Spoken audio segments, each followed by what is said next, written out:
एक समय की बात है, बलरामपुर राज्य पर कृष्णा नाम का एक किसान रहता था। वह अपने खेतों में आलू, मटर, लौकी और टमाटर की खेती करता था। कृष्णा अपने सभी फसलों को अपने बैलगाड़ी में लादकर गांव-गांव बेचने जाता था।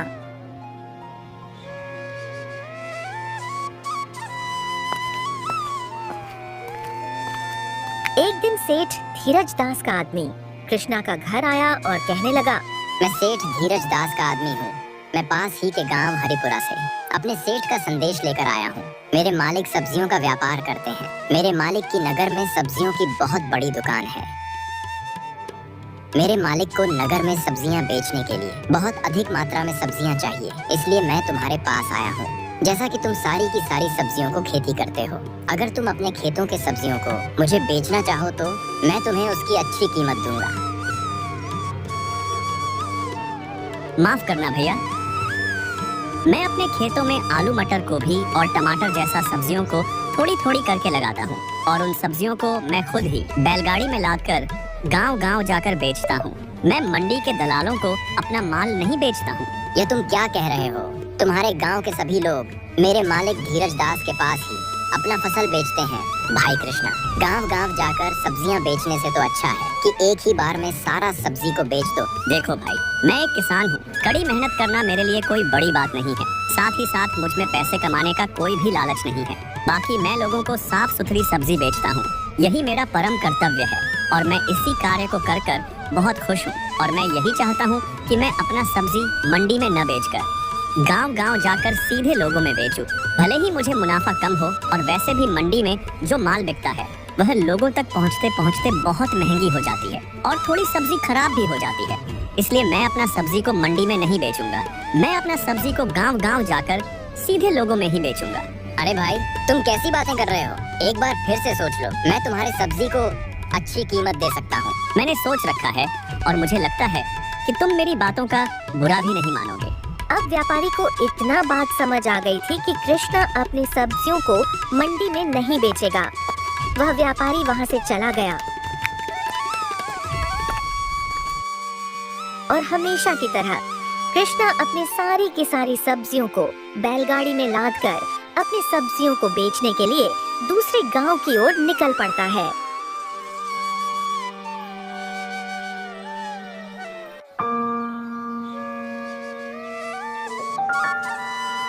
मुझे आज की रात यही बिता लेनी चाहिए। तभी पास में ही खड़ा एक आदमी ने कृष्णा को आवाज लगाई, अरे भाई, कौन हो तुम? हमारे गांव के तो नहीं लगते हो। कृष्णा ने देखा कि पहनावे से वह आदमी बहुत ही अमीर दिख रहा था। अरे भाई, मेरा नाम कृष्णा है। यह सब्जी को बेचने के लिए इधर आया था, लेकिन काफी अंधेरा हो चुका है, जिसके कारण से मैं आगे का सफर नहीं तय कर पा रहा हूँ। आज रात यही आराम करूँगा और कल सुबह ही यहाँ से निकल जाऊँगा। क्या आप मुझे बता सकते हैं कि कहीं रात में रुकने के लिए मुझे कोई जगह मिल सकती है? अरे भाई, ये कौन सी बात है? तुम्हें रात बिताने के लिए हमारे गांव में जगह नहीं मिलेगी क्या? इसके लिए तुम इतना परेशान क्यों होते हो? तुम्हें कहीं जाने की कोई जरूरत नहीं है। मेरे घर इतना बड़ा है, तुम आज रात यहीं रुक सकते हो। इसके बाद कृष्णा अपने बैलगाड़ी को एक जगह खड़ा कर दिया और बैलगाड़ी से सारी सब्जियों के टोकरी को नीचे रख दिया और आकर उस आदमी के पास खड़ा हो गया। उस आदमी का नाम धीरज दास है। मालिक, आपका ये एहसान कभी नहीं भूलूंगा। आप जैसे लोग इस दुनिया में हैं, इसलिए हम जैसे गरीब लोग अभी तक जी रहे हैं, वरना ना जाने इस गांव में कहां कहां भटकता फिरता। अरे भाई कृष्णा, इसमें क्या बड़ी बात है? एक आदमी ही दूसरे आदमी की मदद करता है। देखने में तुम तो बहुत ही मेहनती किसान लग रहे हो। मेरा कर्तव्य है कि मैं तुम जैसे लोगों की सहायता करूं। वैसे भी तुम यह बताओ कि यह सारी सब्जियां तुम्हारे खेत के हैं, यह किसी व्यापारी से लेकर बेचने के लिए निकले हो? अरे नहीं नहीं सेठ जी, यह सब तो मेरी अपनी ही खेत की फसल है। इतना भी बड़ा आदमी नहीं हूँ। उसके बाद उन दोनों में बहुत सारी बातें होती है। मैं अपने सब्जियों को सीधे लोगों में बेचने पर ही विश्वास रखता हूँ सेठ जी। अरे कृष्णा, अगर हर किसान तुम्हारी तरह यही सोचेगा तो कितना अच्छा हो जाएगा ना। कम कीमत पर सबको अच्छी सब्जियां मिल जाएगी। आजकल के दलाल सब्जियों को कम कीमत पर खरीदते हैं और उसी सब्जियों को जमा करके अधिक दामों पर बेचते हैं। मुझे तो लगता है कि उनका यह माल सही नहीं होता है, लेकिन आम लोगों को इसके बारे में उन्हें कुछ भी नहीं मालूम है। वह तो उचित कीमत पर सब्जियां खरीदते हैं, लेकिन उनके पास कोई और चारा भी तो नहीं है। आपने बिल्कुल सही कहा सेठ जी, लेकिन आजकल यही हो रहा है। ऐसा ना हो इसलिए मैं अपने सारे सब्जियों को सीधे ग्राहक के पास ही बेचता हूँ। मैं समाज के प्रति अपना कर्तव्य को पूरा कर रहा हूँ। सच में कृष्णा, तुम्हारे विचार बहुत ही नेक और अच्छे हैं। अगर सभी लोग तुम्हारे जैसा सोचेंगे तो सबका भला ही होगा। अच्छा, तो अब रात बहुत हो चुकी है, तुम्हें सुबह जल्दी भी उठना है। तुम आराम से यही सो जाओ, मैं भी सोने जा रहा हूँ। जी हाँ बिल्कुल सेठ जी, मुझे कल सुबह जल्दी उठना है, तो अब मैं आराम करने के लिए जाता हूँ। इसके बाद दोनों आराम करने के लिए चले जाते हैं। धीरज दास ने एक चारपाई कृष्णा के लिए भी डाल दी। कृष्णा चारपाई पर लेटकर सोचने लगा। सेठ जी कितने अच्छे इंसान हैं। उन्होंने मेरे लिए एक चारपाई भी डाल दी। इतना धन संपत्ति होने के बावजूद भी इनके अंदर जरा सी भी घमंड नहीं है और इनका मन भी कितना नेक और निर्मल है। ऐसे इंसान बहुत ही मुश्किल से मिलते हैं आजकल के जमाने में। इतना सोचते कहते कृष्णा सो जाता है।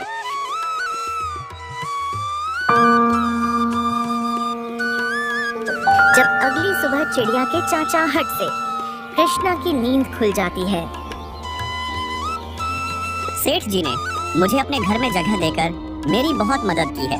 इसके बदले में मैं कुछ टमाटर सेठ धीरज दास को देना चाहता हूँ। जब कृष्णा ने अपने सब्जियों के टोकरी के पास पहुंचा, तो टमाटर की टोकरी में से एक टमाटर की टोकरी गायब थी। कृष्णा के पास 3 टमाटर की टोकरियां थी, पर एक टमाटर की टोकरी गायब थी। यह क्या? मेरी टमाटर की टोकरियां कहाँ गई?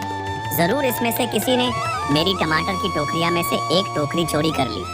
वह तुरंत ही घर के मालिक सेठ धीरज दास के पास पहुंचा और कहने लगा, सेठ जी, मैं रात को सब्जियों की टोकरियां रखी थी, पर मेरे पास टमाटर की टोकरियां 3 थी, लेकिन एक टमाटर की टोकरियां गायब कर ली किसी ने। क्या आपको इसके बारे में कुछ पता है? यह तुम क्या कह रहे हो? तुम्हारे सामने ही तो मैं अंदर जाकर सो गया था और तुम मुझ पर ही आरोप लगा रहे हो। मैंने तुम्हें अपने घर में जगह देकर बहुत बड़ी गलती कर दी। यह सुनते ही कृष्णा को समझने में जरा सी भी देरी नहीं लगी कि टमाटर की टोकरियां में से एक टमाटर की टोकरी इसी सेठ धीरज दास ने की है। कृष्णा बहुत क्रोधित हो गया और कहने लगा, तुमने पहले मेरा विश्वास जीता और फिर मेरे साथ विश्वासघात किया। मैं तो तुम्हें बहुत अच्छा इंसान समझ रहा था, लेकिन तुम तो बड़ी चालबाज और धोखेबाज इंसान निकले। मेरे सो जाने के बाद तुमने मेरी एक टमाटर की टोकरियां गायब कर ली। तुम्हारा दिमाग तो ठीक है ना कृष्णा? जिस थाली में खाए उसी थाली में छेद कर दिया। मैंने तुम्हारी सहायता की थी और तुम मुझ पर ही आरोप लगा रहे हो। सच में मेरी ही गलती है जो मैंने तुम्हें अपने घर में जगह दी और बेवजह मुसीबत मोड़ लिया। रात में तो तुम्हारी बातों से लग रहा था कि तुम एक ईमानदार किसान हो, लेकिन तुम तो एक नंबर के बेईमान निकले। मैंने तुम्हें अपने घर में जगह देकर बहुत बड़ी गलती कर दी। सेठ धीरज दास की बातें सुनकर कृष्णा को अब और भी ज्यादा गुस्सा आने लगा। पहले तो तुम चोरी करते हो, इसके बाद सीना चोरी करते हो। झूठ मत बोलो और चुपचाप मेरे टमाटर की एक टोकरियां वापस लौटा दो, तभी फिर मैं यहाँ से चला जाऊंगा। अच्छा, तो तुम मुझे धमकी दे रहे हो? चुपचाप शराफत से यहाँ से निकल जा, वरना तुझे धक्के मारकर यहाँ से निकालूंगा। सेठ धीरज दास की यह बात सुनकर कृष्णा मन ही मन सोचने लगा, अब इससे बात करना बिल्कुल ही बेकार है।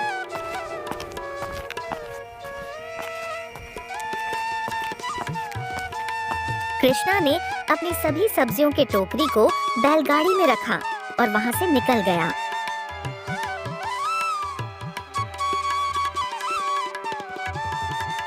कृष्णा वहां से निकलकर सीधे सरपंच मुरलीदास के पास पहुंचा।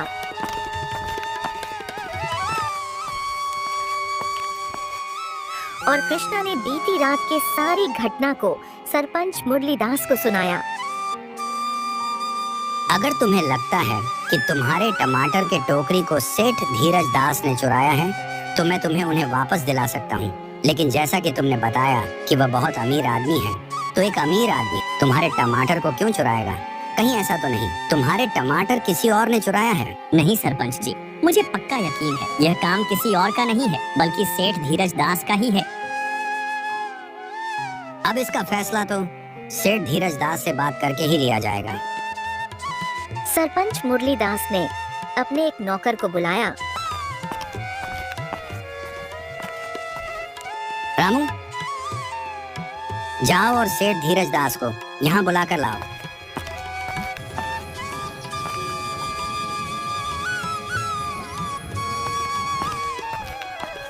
जब सेठ धीरज दास सरपंच मुरलीदास के घर पहुंचा, तब वह कृष्णा को पहले से ही देखकर समझ गया। सरपंच जी, मैं बिल्कुल ही निर्दोष हूँ।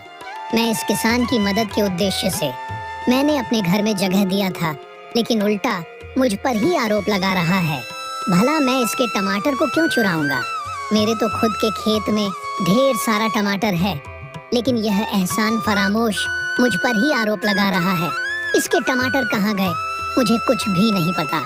मुझे भी ऐसा ही लगता है, लेकिन चोरी तो तुम्हारे ही घर से हुई है, तो जवाब भी तुम्हें ही देना पड़ेगा। सुनो सेठ धीरज दास, तुम्हारे खेत में जो टमाटर है उनमें से एक टमाटर को लेकर यहाँ आओ। सेठ धीरज दास टमाटर लेने के लिए अपने खेतों की ओर चले जाते हैं और सरपंच जी कृष्णा को फिर से चोरी की जानकारी लेने लगते हैं।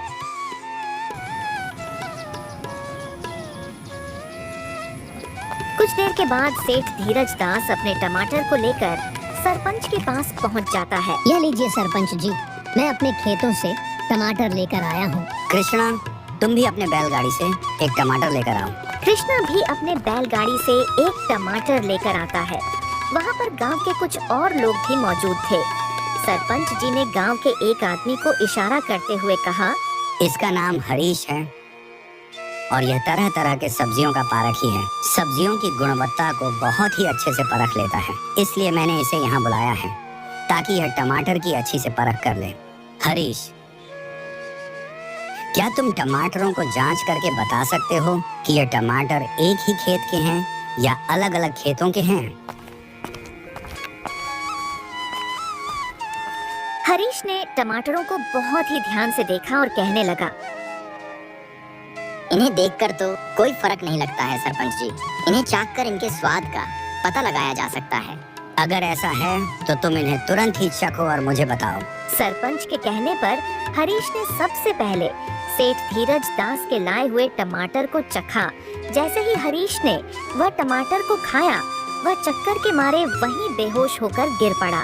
ये सब देखकर वहाँ मौजूद सभी लोग हैरान हो गए। सरपंच जी ने पास में ही खड़े एक आदमी से कहा, जमुना दास, तुम तो एक वैद्य हो, तुम हरीश को देखकर बताओ कि इसे क्या हो गया है। जमुना दास ने हरीश का नब्ज देखा और कहा, इस टमाटर में तो जहर था सरपंच जी, इसलिए इस टमाटर को खाते ही हरीश बेहोश हो गया। इसके प्राण भी जा सकते हैं, इसे तुरंत मेरे घर में ले जाना पड़ेगा। इसके बाद कुछ लोगों की सहायता से जमुना दास हरीश को अपने घर ले जाता है। ये क्या धीरज दास, तुम लोगों को मारना चाहते हो? तुमने अपने खेतों में जहरीली टमाटर लगाए हैं। इसके पहले भी मैं एक मामला सुना था जिसमें एक व्यक्ति को जहरीला टमाटर खाने से उसकी मृत्यु हो जाती है। जरूर ही वह टमाटर तुमने उस आदमी को दिया होगा। अब तुम्हारे ऊपर चोरी के साथ साथ हत्या का भी मामला जुट जाएगा। यह सुनकर सेठ धीरज दास घबरा गया और वह सरपंच जी को घर के अंदर दूसरे कमरे में ले गया। सरपंच जी, मुझे माफ कर दीजिए, यह टमाटर मेरे खेत का नहीं है। यह टमाटर तो किसान कृष्णा के खेतों का ही है। उसके ही खेत के टमाटर जहरीले हैं। अगर मुझे यह पता होता तो मैं कभी नहीं उसकी टमाटर को चुराता। अगर किसी को सजा देनी है तो उस किसान को दीजिए, क्योंकि वही दोषी है। वह लोगों को जहरीले टमाटर बेचता है। अगर आप मुझे बचा लेंगे तो मैं आपको बहुत सारा पैसा दूंगा।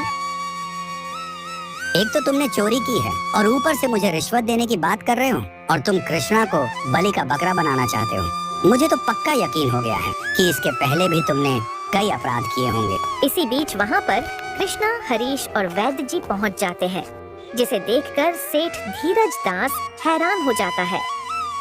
अरे ये तो बिल्कुल ठीक है, इसे तो कुछ भी नहीं हुआ है, और अगर कुछ हो भी जाता तो इसमें मेरा कोई कसूर नहीं था।